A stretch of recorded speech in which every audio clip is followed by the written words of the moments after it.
अखिया बोलते हैं, अखिया नेत्र आ जाते हैं तो अच्छे लगा। तो तिलक आ जा तो चांदी को तो ज्यादा अच्छा लगा। हाँ नहीं, होना ही चाहिए।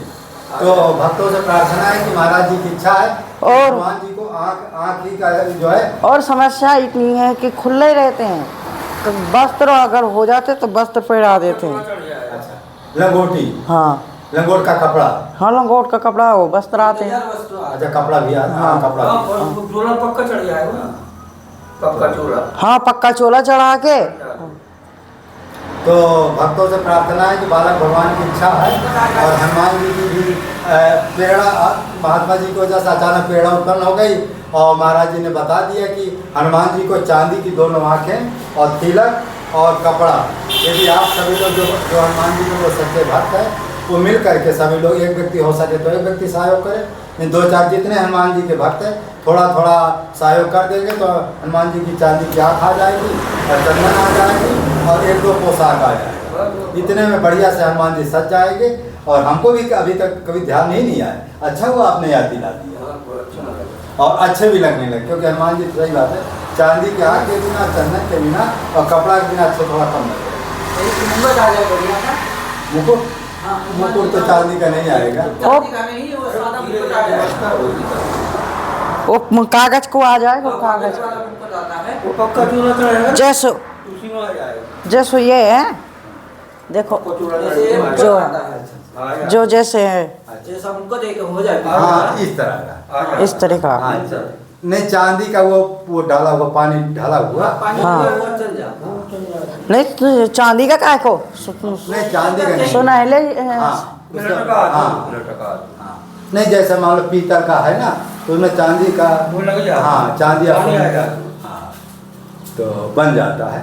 तो आप लोग जो पीतल का जो मुकुट, उसमें चांदी का या सोने का जो है पानी नहीं ढला देते हैं, ऐसा मुकुट भी आ सकता है। तो ये आप भक्तों के ऊपर निर्भर है, कब हनुमान जी की किसके ऊपर प्रेरणा होते, कौन भाग्यशाली है कि जो हो सकता है, कौन व्यवस्था करता है। अब ये तो हनुमान जी किसको अपना भक्त चुनते हैं, इससे व्यवस्था करते हैं। जय श्री राम। आँख में जो है, आँख में थोड़ा कुछ वो हो जाता है, चांदी का क्या होता है, आँख चांदी की। अखिया बोलते हैं, अखिया नेत्र आ जाते हैं तो अच्छे लगा। तो तिलक आ जा तो चांदी को तो ज्यादा अच्छा लगा। हाँ नहीं, होना ही चाहिए। तो भक्तों से प्रार्थना है कि महाराज जी की इच्छा है और हनुमान जी को आँख ही का जो है। और समस्या इतनी है कि खुले रहते हैं, तो वस्त्र अगर हो जाते तो वस्त्र पहना देते हैं। अच्छा, लंगोटी, हाँ लंगोट का कपड़ा। हाँ लंगोट का कपड़ा हो, वस्त्र आते हैं। अच्छा, कपड़ा भी आता। हाँ, कपड़ा भी। चोला पक्का चढ़ जाएगा, पक्का चोला। हाँ पक्का चोला चढ़ा के। तो भक्तों से प्रार्थना है कि बालक भगवान की इच्छा है और हनुमान जी की भी प्रेरणा। महात्मा जी को जैसे अचानक प्रेरणा उत्पन्न हो गई और महाराज जी ने बता दिया कि हनुमान जी को चांदी की दोनों आँखें और तिलक और कपड़ा। यदि आप सभी लोग जो हनुमान जी के वो सच्चे भक्त हैं, वो मिल करके सभी लोग, एक व्यक्ति हो सके तो। कैसे बोलेंगे सीताराम देव इसको, मन हाँ, पंचमुखी हनुमान जी की महिमा जो आपने बताया कि जिसके संतान न होती हो, कैसे माने संतान होगी गुजराती भाषा में? जे पंचमुखी हनुमान जी छे, जे परिवार में पुत्र नो अवतार नहीं धारण थता, के पुत्र अवतार धारण करवा माटे पंचमुखी हनुमान जी नु मात्र एक मंदिर बनावो तो 9 महीना में एनी घरे संतान प्राप्ति थाय छे। आ वस्तु सोना स्टेम ऊपर लखीने आपू छू, कारण के पंचमुखी हनुमान जी पर मने एटलो भरोસો छे। कारण के पंचमुखी हनुमान जी ना गुजरातनी अंदर मात्र 2 ज मंदिर मोटा आवेला छे। एक मंदिर द्वारकानी अंदर छे, बीजू सोमनाथनी अंदर छे। हाँ, पंचमुखी हनुमान जी महाराज नु भावन सिद्धि छे। रीतना उन्ना गांवनी अंदर छोकरो नथो थतो, तो त्या पंचमुखी हनुमान जी नी मंदिर बनावडाव्યું, तो त्या पंचमुखी हनुमान जी पुत्र आप्यो 9 દિવસની મહિનાની અંદર जी માત્ર ને માત્ર। जी तो महिमा ये છે। जी हो गए। तो आपके वहाँ जितने महीने 9 महीने में बनाओगे तो वही 9 महीने में आपके वहाँ पुत्र की प्राप्ति होगी। हाँ, आपको 100 के स्टैम्प पे लखान करके मैं देने वाला हूँ, अच्छा अच्छा क्योंकि मेरे पंचमुखी हनुमान जी पे मेरे को पूरा विश्वास है। जी। और हनुमान जी, पंचमुखी हनुमान की माया अलग ही। तो ये महाराज, ये विद्या आपको आई कहाँ कि जैसे किसी के संतान नहीं हो रही है, ये विद्या कैसे आपको प्राप्त हुई? अरे ये तो खुद हमारे पंचमुखी हनुमान जी की मैं साधना किया हूँ। अच्छा अच्छा तो पंचमुखी हनुमान जी स्वयं गुजरात में एक हमारे गुजराती भाई है, अच्छा अच्छा सोमनाथ के बाजू में उन्ना गांव में। तो वहाँ उसके वहाँ पुत्र नहीं हो रहा था। पुत्र अच्छा। मतलब लड़का नहीं हो रहा था, जी जी लड़के के वहाँ।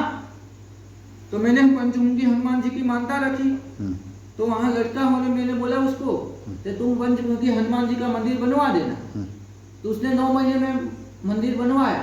हम्म, तो 9 ही महीने में उसके वहाँ पुत्र का जन्म हुआ। अच्छा पुत्र जन्म ऐसा हुआ कि जैसे देख लो हनुमान जी के स्वयं आए हैं वहाँ, अरे राम राम, पंचमुखी हनुमान जी का। अच्छा अच्छा कि क्या ये मेरा कठिन नियम ऐसा है कि जिसके वहाँ पुत्र नहीं हो रहा है, एक पंचमुखी हनुमान जी का मंदिर में सहयोग दे, नहीं तो बनवा दे। वहीं पुत्र नहीं हुए, सोच के स्वयं पे लखान देखता हूँ कि वहीं पुत्र स्वयं होगा। जी क्यों कि हनुमान जी, पंचमुखी हनुमान जी की माया अलग ही है। जी जी सही है सही है।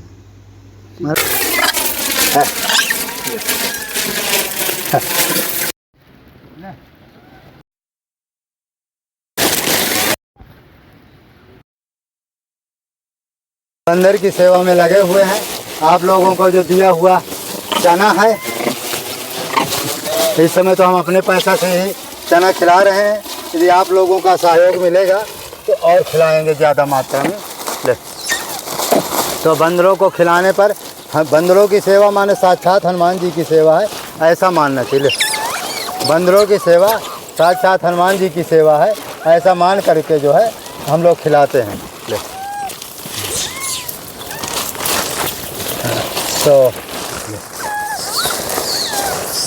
तो जो बंदरों की सेवा करता है उसके ऊपर हनुमान जी बहुत तुरंत खुश हो जाते हैं।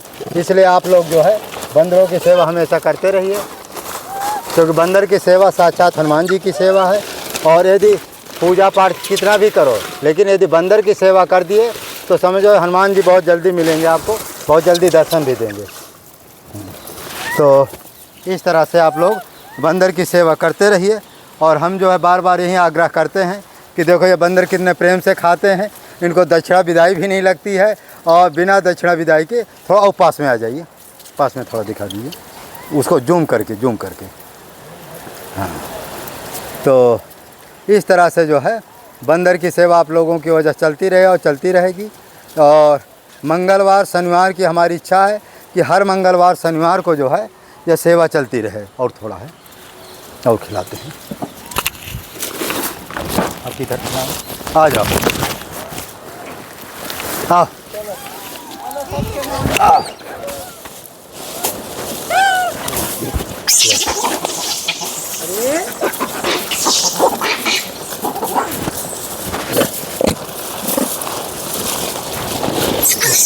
ले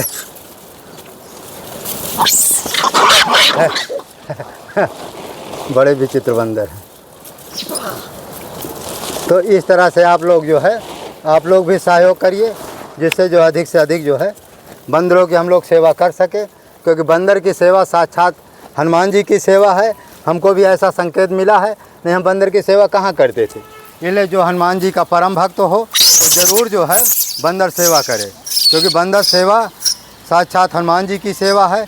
आप लोग हमेशा जो है मंगलवार शनिवार को हम चुंगाते हैं। अभी तो हमारे पास मान लो ज़्यादा व्यवस्था नहीं है, लेकिन 3 किलो 4 किलो ही लाते हैं। यदि आप लोग सहयोग करेंगे तो मंगलवार शनिवार को 10-10 किलो जो है माने भूंजा हुआ चना चुंगाने का हमारा विचार है। तो इस वीडियो का अधिक से अधिक आप लोग लाइक करें, शेयर करें, सब्सक्राइब करें। और इसी तरह से अभी तो हम अपने पैसा से ही बंदर की सेवा कर रहे हैं। यदि भविष्य में आप लोगों का सहयोग होगा तो आप लोगों के सहयोग से भी बंदर सेवा करेंगे, लेकिन फिर भी 2 किलो हम अपनी जेब से हमेशा खिलाते रहेंगे। तो इसलिए आप लोग हमेशा बंदर सेवा करिए और करते रहिए। जय श्री राम, जय श्री राम। हो गए। और थोड़ा गंगा जी दिखा दीजिए।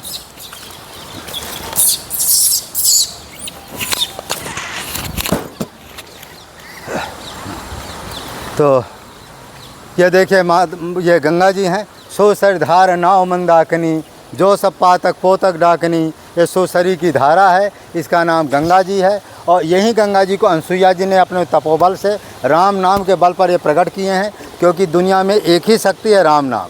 जो दुनिया में आप देख रहे हैं, केवल राम नाम में एक ऐसी शक्ति है कि जो तीनों लोगों को अपने बस में करने की शक्ति है और कुछ भी करने की शक्ति। जो आप लोग कहते हैं ये हो गया, वो जो भी होता है सब राम नाम के बल पर होता है। जो ब्रह्मा विष्णु महेश को शक्ति है वो सब राम नाम की शक्ति है। सूर्य चंद्रमा में जो शक्ति है वो राम नाम की शक्ति है। जो पृथ्वी में शक्ति है वो राम नाम की शक्ति है। जो ओम में शक्ति है वो राम नाम की शक्ति है। जो किरण भगवान में शक्ति है वो राम नाम की शक्ति है। जो राधा जी में शक्ति है वो राम नाम की शक्ति है, जो राम नाम की शक्ति है। और हनुमान जी तो आप जानते हैं कि कोई भी कार्य बिना राम नाम के सिवा वो करते ही नहीं। पत्थर में देखो, समुद्र में जो है पत्थर जब फेंका बल पर ये उतराया।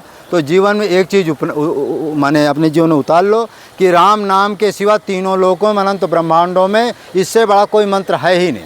तो इसलिए आप लोग हमेशा जो है राम नाम का जप करें, संत सेवा करें। और अच्छा, चित्रकूट के बंदर इसलिए श्रेष्ठ हैं कि जब चित्रकूट में भगवान हनुमान जी को, जब भगवान राम जी ने हनुमान जी राम जी से पूछा कि प्रभु लंका तो मैंने पूरी जला दिया है, लेकिन मुझे इतनी गर्मी लग रही, इतनी गर्मी लग रही, मैं रहूं कहाँ, क्या करूं, कैसे गर्मी उतारूं। तो हनुमान जी ने वो हनुमान धारा है, वहीं पर हनुमान जी को भेजा कि आप चित्रकूट में जाओ और चित्रकूट में जा करके हनुमान धारा में एक जो है माने झरना झर रहा है, उसी धारा में आप बैठ जाओ और कुछ समय के बाद मैं भी वहाँ निवास करूँ। राम जी आज भी कहते चित्रकूट निस्दिन बसत प्रभु सिय लखन समेत, राम नाम जब जाप कहीं तुलसी अभिमत देत। तो चित्रकूट धाम एक ऐसा धाम है तीनों लोकों अनंत ब्रह्मांडों में, जो आज भी कहते चित्रकूट सब दिन बसत, वर्तमान सूचक, वहाँ आज भी राम जी वास करते हैं। तो इसलिए जो है चित्रकूट में राम जी का वास है, चित्रकूट में हनुमान जी का वास है। और जो ये बंदर जो सेना है ये सब हनुमान जी की सेना है, क्योंकि जो उस समय की जो सेना थी हनुमान जी के साथ कि हम आपके साथ रहेंगे या हनुमान जी के साथ रहेंगे, राम जी के साथ, क्या आप चिंता ना करो, जब तक हम माने हनुमान वो चित्रकूट में रहेंगे तब आप बार बार जो है यदि जन्म भी लेना पड़ेगा तो चित्रकूट में जन्म लेना पड़ेगा और हमारे पास रहोगे और चित्रकूट में आप हमारा दर्शन भी करोगे और आनंद भी लूटोगे। तो इस तरह देखो बंदर को भगवान ऐसी व्यवस्था दी, हम जैसे भक्तों को हनुमान जी या राम जी की प्रेरणा से इनको खिलाते पिलाते रहते हैं, बढ़िया से अपना खाते पीते आनंद है। इनको तो कोई चिंता भी नहीं है, इनको ये भी नहीं चिंता है कि बेटी को ब्याह करना है कि लड़कों को पढ़ाने लिखाना, ये भी कोई चिंता नहीं। कितना मस्त जीवन, इसी तरह का जीवन अच्छा होता है। इस वीडियो को अधिक से अधिक आप लाइक। अच्छा, एक चीज़ और हम कभी कभी कहते हैं, चित्रकूट की महिमा ज़्यादा क्यों है, ज़रा सोच। इतने ब्रह्मांड थे, इतने लोग थे, इतने देश दुनिया थी, तो मानी ये बताइए चित्रकूट में ही राम जी बसने क्यों आए। इसका मतलब चित्रकूट की महिमा अनंत है, क्योंकि अनंत ब्रह्मांड के नाय चित्रकूट में रहने आए। इसका मतलब चित्रकूट जैसी तीनों लोकों अनंत ब्रह्मांडों में कोई माने जगह है ही नहीं, इसलिए इसको जो है चित्रकूट को जो है राम जी का घर बताया गया। फिर तुलसीदास जी को, इतने बड़े तीर्थ हैं, व्रत हैं, उपवास है, धाम है, लेकिन फिर भी जो है हनुमान जी चित्रकूट में तुलसीदास जी को क्यों भेजे, इसलिए चित्रकूट में भेजे कि चित्रकूट एक ऐसा धाम है कि जहाँ पर राम जी आज भी निवास। और जैसे चित्रकूट में तुलसीदास जी आए तुरंत राम जी के दर्शन हुए, राम जी लक्ष्मण जी के दर्शन हुए। तो इसका मतलब है चित्रकूट जैसा दुनिया में कोई धाम नहीं। ले और चित्रकूट के जो महात्मा हैं, जंगल के महात्मा, कहते हैं लघु साधन बड़, कोई एक यहाँ एक माला फेरता है तो 100 माला का पुण्य मिलता है, ऐसा रामचरितमानस में। और एक जगह लिखा है, पय हार फल खाई जब राम नाम खड़मास, सकल सुमंगल दाय को सिद्धि करतल। कहते चित्रकूट धाम में कोई 6 महीना राम नाम का अनुष्ठान कर ले, माने दूध पी करके, जंगल के कंदमूल खा करके, कोई भी कामना होती पूरी हो जाए। ये केवल चित्रकूट के लिए लिखा, और किसी ग्रंथ में चित्रकूट के सिवा किसी ग्रंथ में ऐसा लिखा ही नहीं गया। चित्रकूट तपलो कहिए राम जी पुराण ब्रह्म। जय श्री राम, जय श्री राम। इस वीडियो को लाइक करें, शेयर करें, सब्सक्राइब करें। कि आदमी घर छोड़ करके बाहर में 1 सेकंड भी अगर इधर उधर विचलित होता है तो उसका किया कराया सब नष्ट हो जाता है। अच्छा, और घर में रहते हुए वो 1 सेकंड भी उसका मन एकाग्र हो जाता है, भक्त परमात्मा की तरफ आमुख हो जाता है, तो उसको सारे जीवन भर का उपलब्धि हो जाती है। तो घर में रहने लोग वह कहते हैं हम घर गृहस्थी वाले आदमी, हम ये नहीं कर सकते, वो नहीं कर सकते, ये नहीं कर। अरे हम तो कहते तो कुछ नहीं करो, आदमी भगवान का भजन ना करे, धर्म ना करे, पुण्य ना करे, अच्छा कर्म ना करे, तो कुकर्म भी तो ना करे, ना को कर पाप कर्म भी ना करे, सत्य। समझे? इतने छोड़ दे बस बेड़ा उतना पार। छोड़ दे, जी बिल्कुल निष्क्रिय पड़ा रहे, जी जैसे केंचुआ पड़ा रहता है जमीन में, जैसे अजगर को निष्क्रिय कहा गया। तो इस प्रकार से पड़ा रहे आदमी, कुछ ना करे। भाई अच्छा काम नहीं करे तो बुरा भी नहीं करे, सही किसी की स्तुति न करे तो किसी की निंदा भी नहीं करे, हैं? किसी की प्रशंसा नहीं करे तो गाली भी नहीं दे, इतना तो कंट्रोल करे। वो सब फालतू की बातें हैं, लोग बाग बहाना बनाते हैं कि हम गृहस्थी आदमी, हम क्या करें, हाँ, कैसा पूजा करें, पाठ कैसे करें, हमारे पास समय नहीं है। सब कुछ है, समय बहुत है। भगवान गीता के उपसंहार में यही तो कहते हैं, यथा प्रवृत्तिर भूतानि येन सर्वमिदं ततं स्वकर्मणा तमभ्यश्चर्यम सिद्धिम विन्दति मानव। उसका स्वकर्म, जो उसका निजी जो कर्म करता है, वही उसकी परमात्मा की पूजा है। स्वकर्मा तमभ्यश्चर्यम, तम अभ्यश्चर्यम, तम माने उस परमात्मा की, अभ्यश्चर्या माने पूजा सेवा करके सिद्धि को प्राप्त करता है। सिद्धि क्या? भगवत प्राप्ति रूपी सिद्धि प्राप्त करता है। जैसे आपको हमारी एक घड़ी याद है, नहीं, हम बताते, आपके भक्तमाल में जैसे दिया गया है कि रैदास जी जूता बनाते थे, तो वो माला थोड़ी फेरती थी, उन्होंने उसमें टाँचा और वो क्या बोलते उसको, होता है सूजा, जैसे छेद करती, तो उसको ऐसा दबाया राम, और फिर उसको निकाला राम, और फिर उसमें बत्ती डाली राम और राम। इस प्रकार सीताराम सीताराम करते रहे। चलते सही है। वो कोई माला से थोड़े जपते थे, उसी से ही राम सीताराम सीताराम उनका चलता रहता था, समझ रहे? उनकी निरंतर वही चलती रही, अपने जूते भी बनाते रहते और भगवान का भजन भी करे। इसलिए कहा स्वकर्मणा तम अभ्यश्चर्य, अपने स्वकर्म करते हुए उसकी अभ्यश्चर्या करते हुए, तम माने उस परमात्मा की अभ्यश्चर्या करते हुए सिद्धिम विन्दति मानवा, मनुष्य सिद्धि को प्राप्त कर सकता है। प्राप्त कर सकते हैं। उसको ये नहीं, देखो हम बताएं, गीता में भी लोग वह कहते हैं अरे गीता छोड़ो, तो गीता से सब सन्यासी हो जाएगा, सब छोड़ दे, काम करना। गीता में कर्म योग है, कर्म योग पर प्रभाव दिया भगवान ने, हैं? भाई निष्कर्म और कर्म, निष्कर्म को भगवान ने कहा कि निष्कर्म से कर्म योग सस्ता सुलभ है और जल्दी सिद्ध होगा। तो इसीलिए उन्होंने कहा यथा प्रवृत्तिर भूतानि येन सर्वमिदं ततं स्वकर्मणा तम अभ्यश्चर्य, अपना कर्म करते रहो और परमात्मा को स्मरण करते रहो। देखिए स्मरण शब्द जो है, ये जो सुमरन है ना, सुमरन स्मरण शब्द का अपभ्रंश है, सिमरन। पंजाबी में सिमरन बोलती है उसको। अच्छा, पंजाबी? हाँ, पंजाबी में उसको सिमरन बोलती है, वो अपने यहाँ बोलते हैं क्या? सुमरन। सुमरन हैं, और संस्कृत में उसको स्मरण बोलते हैं। हाँ, जो नवधा भक्ति भागवत में बताई, स्मरण पाद सेवन वो वगैरह इत्यादि वो है उसमें, तो स्मरण भी एक भक्ति है। तो ये भक्ति का कारण ये होता है, हम सबको भजन करना है तो उस परमात्मा को अहरनिश इस प्रकार से ध्यान रखना चाहिए। देखो हम ध्यान की बड़ी महत्व है उसमें, परमात्मा का ध्यान रखना चाहिए। जैसे आपने देखा होगा महिलाएं 2-2 3-3 बर्तन सिर पर रखती हैं और वो चलती रहती, हाथ पे अटकाती मटकाती रहती है, बात भी कहती रहती, लेकिन उनका ध्यान रहता है एकाग्र के हम सिर पे मटका रखें, कहीं सिर ना हिल जाए, है कि वो गिर जाए। तो ध्यान उनका उस पर रहता, तो वो सफल होती हैं, चलती भी रहती, बात भी कहती हैं, हाथ भी मटकाती रहती, लेकिन उनका स्मरण एकदम बना रहता है। उससे स्मरण हटा के तड़ाक से नीचे गिरेगी घड़ा, है? समझ रहे आप बात? इस प्रकार से स्मरण होना चाहिए आदमी का, काम करता रहे और स्मरण बना रहे कि हाँ परमात्मा है, बस।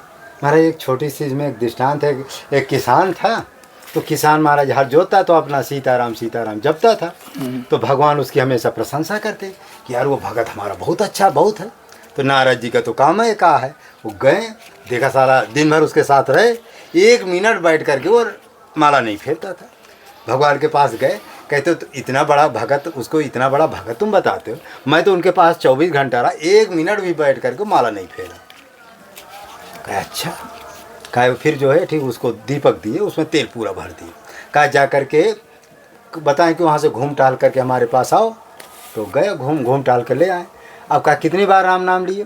कहा हमारी वो दीपक देखे, वो जो मैंने वो तेल भरा है उसको देखे कि राम नाम ले। तो कहा वैसे समझ लो कि जो बेचारा किसान है, रात दिन हर जोत रहा है, मेहनत कर रहा है, इसके बावजूद भी वो मेरा नाम ले रहा है।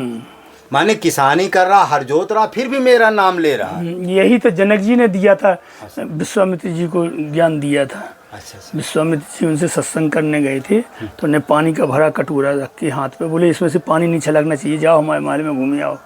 तो वो उसको देखते देखते और पूरे महल में घूम आए। बोले क्या देखा तुमने महल में?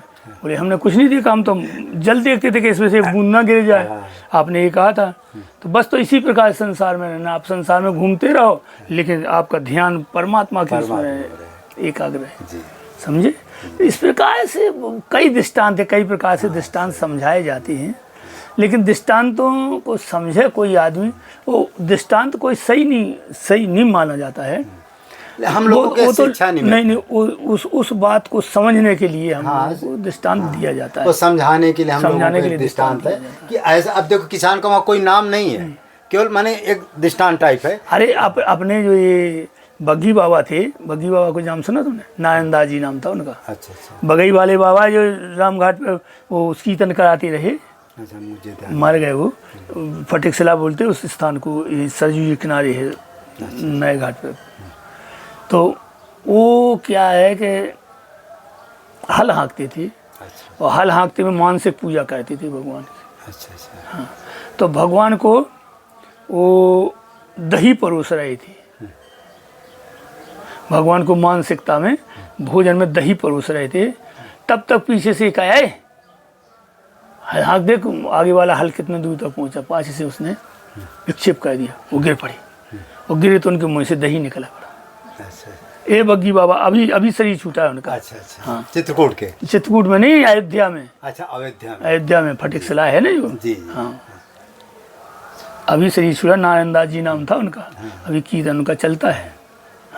ऐसे दृष्टांत तो महाराज जी ये भीखा साहब का दृष्टांत सुने होंगे। अरे भीखा साहब के ये तो अतीत हो गया, लेकिन जो अपन ने अपने सामने में देखा, वो महात्मा को हमने देखा है, उसका हम देते हैं। हमने तो ऐसा नहीं किया। अभी 3-4 साल महाराज मानसिक पूजा कैसे होती है? मानसिक पूजा का बहुत महत्व है। इसको कैसे माने मंत्र है कोई इसका? क्या मंत्र नहीं है, कुछ नहीं। मन से भगवान को, जैसे लड्डू गोपाल है तो मन से लड्डू गोपाल को प्रकट कर ले। हाँ। वो सामने में आ गए, फिर उनको आसन दो और उनको विराजो, फिर उनकी बढ़िया आसन लगाओ। अच्छा।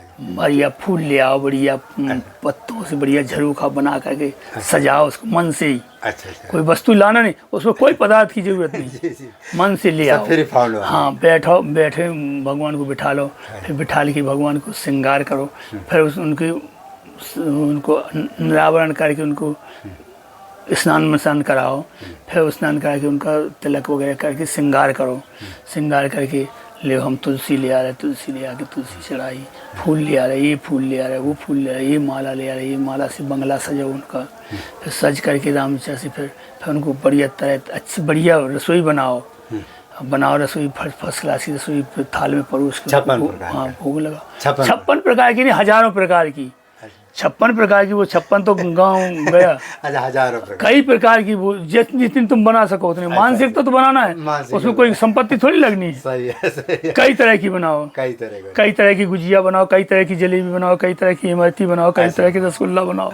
अच्छा। उसमें ये थोड़ी मतलब कि एक ही प्रकार की। एक ही प्रकार के। फिर भगवान को भोग लगाओ। अच्छा। भोग लगा के बढ़िया प्रेम से पवाओ भगवान को। भगवान पा रहे हैं, देखो। फिर पाते भगवान को आचमन कराओ, फिर तांबूल दो उनको, सारी व्यवस्था कर के फिर थाल को उठा करके फिर आप उस प्रसाद को ग्रहण करो। अच्छा। और उतने प्रसाद में आपको रहना है। मानसिक पूजा में ये होता है, जितना हमने भगवान को भोग लगाया, भगवान को भोग लगा के थाल उठाया, उस प्रसाद को हमने पाया। मानसिक उस मानसिकता के पा करके आपको भी रहना पड़ेगा। आप ऐसे नहीं कि दौड़ के जहाँ से वहाँ मार पूरा तस्वीर रख रहे हैं। अच्छा। भगवान को मानसिक लगाएंगे, ऐसा नहीं होता। तो उसमें सिद्ध होती है वो। अच्छा। मानसिक पूजा बहुत जल्दी सिद्ध होती है, जल्दी से। हमने करके देखा है। नहीं, ऐसे कई दृष्टांत, सत्य बात है, कई दृष्टांत ऐसे होते हैं जो मनोयोग से करते हैं। हाँ। कुछ दिन 10 साल 12 साल कुछ उसका नियम है। हमने अपने अनुष्ठान में मानसिक पूजा की है, अच्छा तो उसमें बहुत लाभ हुआ हमको। अच्छा। हमको तो लाभ जितना जो कुछ हुआ भगवान के पास, हम अब जो तो आपके पास सगुण भगवान भी है। हम तो जो बोलते हैं ना, ये सब उसी अनुष्ठान की देन है। देखिए महाराज जी क्या है, चाहे महाराज जी चाहे हम जो जंगल के महात्मा हैं, जो भी कहते हैं वो किए हैं या कर रहे हैं तभी वो कहते हैं। इसलिए उनकी वाणी पर जो जनता का प्रभाव पड़ता है, लोग उनके बात को मानते हैं। और जो बड़े बड़े कथावाचक हैं, कहते तो कुछ और हैं लेकिन करते नहीं। और जो व्यक्ति कहता नहीं और केवल कहता है, माने करता नहीं है और केवल कहता, उसका प्रभाव नहीं पड़ता है। और लोग क्या है कि उसके अनुसार वो चलते नहीं। और जो महात्मा स्वयं करते हैं, जैसे माला जपना है, भले हम 10,000 15,000 जपे, जब हम 10,000 11,000 जपेंगे, जो चेला जाएगा तो 1,000 तो जपेगा ही, क्योंकि जानता है गुरु जी माला फेर रहे हैं। और जो गुरु जी माला फेर ही नहीं रहे तो चेला कहता है बहुत अच्छे गुरु मिले कि न उनको फेरना ना हमें फेर। हमारे खुश होते हैं ऐसे चेला, जो बड़े बड़े पैसा वाले हैं ना, ऐसे गुरुओं को बनाते कि गुरु को माला नहीं फेरना, चेला को भी माला नहीं फेरना। अरे यहाँ आते हैं तिलक जी, देखते वहाँ से आदमी उतर रहा है, हाँ। तो अपने बैठ करके तिलक लगा लगू करके मोह ही पहुँचते हैं। वो स्नान मिसान नहीं करती, मुँह पहुँच लेते हो, तिलक लगा लिया, कब तिलक लगाने लगी, पाठ करने लगी, स्तुति करने लगी, आ रहे हैं भगत। अब भगत आए और तुरंत बस कथा चालू। हाँ सर, अरे कभी कभी तो हम देखते हैं 9 बज गए 10 बजे कथा चालू, बाद में स्नान करते हैं। हाँ हाँ, अब हाँ थोड़ी बहुत जो बता रहे ठीक है, कहे अरे महाराज, हम कोई बात कहते हैं, हम किसी की निंदा नहीं करते हैं। निंदा स्तुति करने का हमारा काम नहीं, स्तुति करेंगे तो भगवान की। नहीं, एक वो आपने सत्य बताया, उन्हीं की बात नहीं। बहुत से ऐसे महात्मा हैं कि महाराज जी क्या है कि जैसे बड़े बड़े माने वो है महंत भाई। हम तो जब राम सुखदास जी का हमने नाम लिया, राम सुखदास जी के बहुत से भगत हैं, बहुत मानते हैं उनको, परमात्मा ही मानते हैं। राम सुखदास जी ने अपने प्रवचन में कहा भी है कि भगवान के दर्शन तो हो गए लेकिन दर्शन करने वाले हैं। लेकिन उनकी जो कई पुस्तक लिखी हुई है, उस पुस्तक को पढ़ने में कोई हमें भी देखो तत्व चिंतामणि में पढ़ा, उसमें कुछ भी ऐसा जो विद्या हमको प्राप्त नहीं हुई। तत्व चिंतामणि जो गीता तत्व विवेचनी, हाँ ऐसे, हाँ गीता तत्व विवेचनी, गीता तत्व विवेचनी जो जयदयाल गोयंतका जी की लिखी, हाँ वो समझे, वो सुखराम दास जी का ही जीवन है। राम सुखदास जी की वो नहीं है। अच्छा वो दूसरा, हाँ उसमें वो गोयंतका जी की लिखी हुई है। वो तो बहुत विद्वान थे। अच्छा गोयंतका जी तो विद्वान थे। अच्छा। उन्होंने इस प्रकार से कोई अपनी साधना की बात नहीं कही। उसमें तो है ग्रंथों का सार लिखा बहुत है। बहुत बहुत विद्वान रहे वो। जयदयाल गोयंतका, हनुमान प्रसाद पोद्दार, इनकी बराबरी कौन कह सकता है। विद्वान थे। हाँ, तो ये इन लोगों उनकी लिखी है गीता तत्व विवेचनी। देखिए महाराज जी कह रहे हैं हमारा है, देखो विद्वता एक तरफ है, तत्वदर्शी संत एक तरफ है, सिद्ध महापुरुष एक तरफ है, इनमें जमीन आसमान का महाराज जी अंतर होता है। अंतर तो सभी में होता है। तत्वदर्शी होते हैं वो ये उनके सामने जीरो है, क्योंकि वो ग्रंथ में जो लिखा नहीं, वो कबीर साहब क्या कहते, तू देखा पोथी की, माने तू कहता पोथी की लेखी, मैं कहता है आँखों की देखी जी हैं। मैं कहता तू जागत रहिए, तू जाता है सोई रे, मेरो तेरो मनुआ कैसे एक होई रे। जी भजन लिखा है उन्होंने।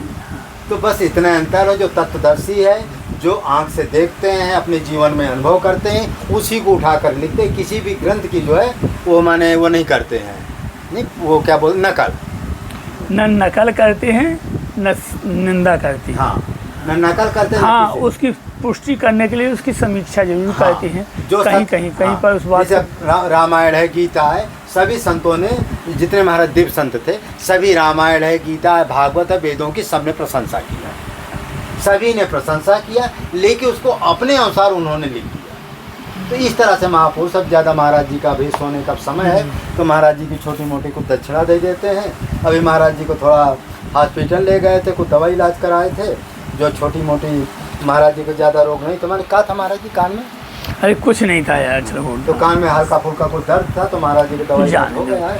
क्यों? हमारे ये छोटी सी दक्षिणा है, इसको आप रखिए। लगती। इस वीडियो को आप लोग लाइक करें, शेयर करें, सब्सक्राइब करें। जय जय श्री राम, जय जय श्री राम, जय जय। मानव धर्म प्रसार की जय, सत्य न्याय धर्म की जय, चित्रकूट धाम की जय, कामदगिरि भगवान की जय। मानव एक जाति है, मानव एक धर्म है। सभी धर्म संप्रदायों के संतों प्रवर्तकों का आदर करना और अनाचार, दुराचार, भ्रष्टाचार को मिटाना, समाज में फैली कुरीतियों के विरुद्ध, आडंबरों के विरुद्ध संघर्ष करना, गांव-गांव मोहल्लों में जाकर के मानव धर्म की शाखाएं खोलना, स्थानीय न्याय द्वारा न्याय सुलभ कराना, ये मानव धर्म के उद्देश्य हैं। संत वाणी क्या है? कुछ भी बनने के पहले आप मानव बनो, मनुर्भवा। परोपकारी धर्मात्मा बिना साधन भजन के ईश्वर को प्राप्त कर लेता है, और जो दूसरे को सुख पहुंचाते हैं ईश्वर उसे ही सुख देते हैं। झूठ बोलने वाला कभी आगे बढ़ नहीं सकता है, सत्य बोलने वाला हमेशा आगे बढ़ता रहता है। इस वीडियो को लाइक करें, शेयर करें, सब्सक्राइब करें। जय जय सीताराम, जय जय सीताराम। कवने सुकाज कठिन जग माहि। देखिए ये चारों तरफ महाराज जी जंगल ही जंगल है। इस तरह के जंगलों में संत लोग रहते हैं। इस तरह महाराज जी के टूटी फूटी झोपड़ी है, जैसे तैसे अपने देखिए गुजारा करें, गुफा जैसी झोपड़ी। ये महाराज जी का देखिए टीना है। इस तरह से टीना में अपना रहते हैं। ये देखिए कैसे कैसे ये नीम का वृक्ष है। ये देखो गेट भी देखिए किस तरह का है। इस तरह से संत लोग रहते हैं। संतों के लीला परम्पार है, जितना कहा जाए उतना कम है। जय श्री राम।